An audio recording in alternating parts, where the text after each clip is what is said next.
ডাঙৰীয়ানীৰ গৌৰৱ গগৈক কেৱল মাত্ৰ কংগ্ৰেছ সভাপতি হিচাপে ৰক্ষণাবেক্ষণ দিয়াৰ বাবেহে এই ধৰণৰ এটা বক্তব্য প্ৰদান কৰিছে।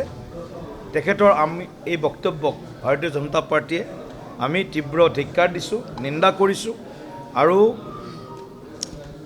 যিখিনি কথা কোৱা বুলি মই অকণমান আগত যাত চাইছোঁ, শুনিছোঁ। গতিকে গৌৰৱ গগৈ ডাঙৰীয়ায়ো পাকিস্তানৰ লিংক সন্দৰ্ভত এতিয়ালৈকে মানে আচল কথাটো কোৱা নাই, লুকাই ৰাখিছে কথাবিলাক। অসমৰ ৰাইজক এতিয়ালৈকে সঁচা কথাখিনি ক'বলৈ সাহস কৰা নাই, স্পষ্টকৈ কোৱা নাই, স্পষ্টকৈ কোনো কথা নকয়। এতিয়া আপোনালোকে প্ৰশ্ন সুধিলেও উত্তৰ নিদিয়ে। তেওঁ খালি আমাৰ মাননীয় মুখ্যমন্ত্ৰী ডাঙৰীয়া যিগৰাকী অসমখনক অনিৰুদ্ধ গতিৰে আগবঢ়াই লৈ গৈছে, তেখেতক আক্ৰমণ কৰে, তেখেতৰ পৰিয়ালক আক্ৰমণ কৰে। আমি গৌৰৱ গগৈক আক্ৰমণ কৰা নাই, আমি আক্ৰমণ কৰিছোঁ তেওঁলোকৰ যিটো ভাৰতৰ প্ৰতি বা দেশৰ প্ৰতি তেওঁলোকে সময়ে সময়ে সংসদৰ ভিতৰত সংসদৰ বাহিৰত যিধৰণে আপোচ কৰে দেশৰ সুৰক্ষাৰ ক্ষেত্ৰত, আমি সেই প্ৰশ্নটো তেওঁলোকক কৰিছোঁ। সেই প্ৰশ্নৰ উত্তৰ তেওঁলোকৰ লগত নাই। কংগ্ৰেছৰ যিটো চাৰ্জশ্বীট, এই চাৰ্জশ্বীটত বিজেপি বা আমাৰ চৰকাৰৰ বিৰুদ্ধে যি অভিযোগ আনিছে, সেই অভিযোগৰ কোনো মূল্য নাই, অৰ্থহীন চাৰ্জশ্বীট এইখন। মেকানিজিম, সেই ব্যৱস্থা, সেই পৰিৱেশ যদি আনিবলৈ সক্ষম হৈছে বিজেপি চৰকাৰে, গতিকে যুৱকসকলক এফালে হতাশাৰ ফালে ঠেলি দিয়া দলটো আছিল কংগ্ৰেছ।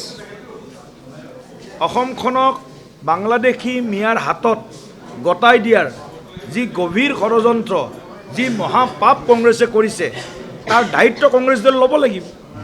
কিন্তু আজি বিজেপি দলক তেওঁলোকে অভিযোগনামা তেওঁলোকে প্ৰস্তুত কৰিছে।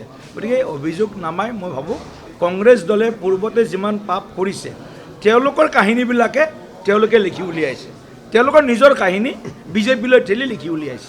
মই কৈছোঁ তেওঁৰ বক্তব্য, আপোনালোকৰ মিডিয়াত অহা বক্তব্য মই শুনিছোঁ, কেইবাটাও সংবাদ মাধ্যমত তেখেতে কৈছে। তেখেতৰ যদি বিজেপিত অহাৰ ইচ্ছা আছে বা আমাৰ যদি কাৰোবাৰ লগত তেখেতৰ সম্পৰ্ক হৈছে, নিশ্চিতভাৱে এইটো এটা ইতিবাচক দিশ হ'ব। কাৰণ আমি কৈছোঁৱেই কংগ্ৰেছত খিলঞ্জীয়া মানুহ বেছিদিন আৰু তিষ্ঠি থাকিব নোৱাৰে। অসমৰ হিতৰ কথা চিন্তা কৰা মানুহ কংগ্ৰেছত নেতৃত্ব ল'ব নোৱাৰে।